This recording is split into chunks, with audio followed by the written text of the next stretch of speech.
Welcome to Second Take, the show that focuses on the issues behind the news. The SKA organization has announced that the world's biggest and most advanced radio telescope will be shared between rival bidders South Africa and Australia. Keith Campbell joins me to discuss what the dual site announcement means. Keith, welcome to Second Take.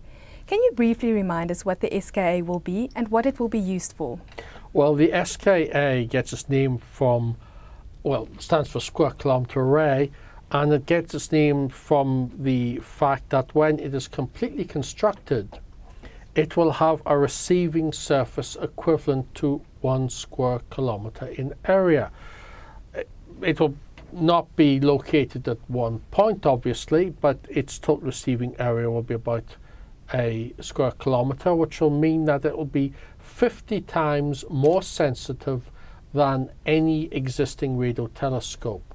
It will also have a staggering 10,000 times faster scanning capacity than any existing radio telescope, and it's intended to look very far back in time indeed to the era in the history of the universe not long after the Big Bang, to try and answer some very fundamental questions about how the universe came to be structured as it is today.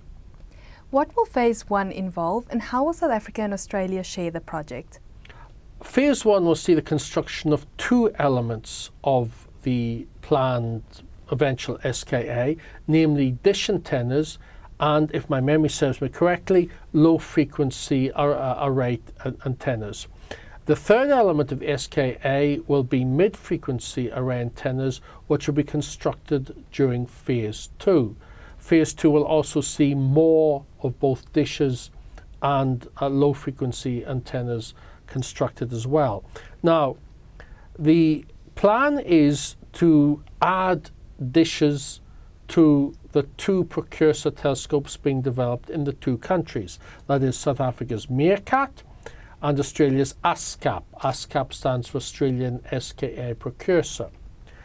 In the case of Meerkat itself will have some 64 dishes, and SKA Phase 1 will add another 190 dishes to this array.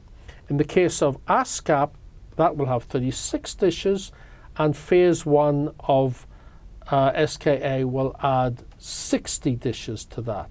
So there'll be 96 dishes in Australia and basically 254 dishes in South Africa. Most of the dishes will be made in South Africa. The low frequency antennas will all be made in Australia, and in Phase 2 the mid-frequency antennas will be made in South Africa. What about South Africa's and Australia's regional partner countries? Well, South Africa partnered with 8 other African countries in its bid for the SKA, and Australia partnered with New Zealand.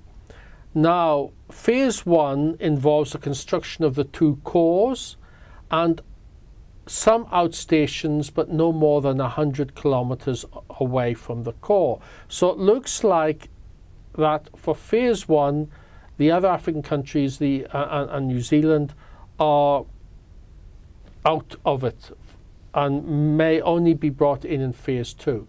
Now, Phase 1 is expected to start construction in 2019.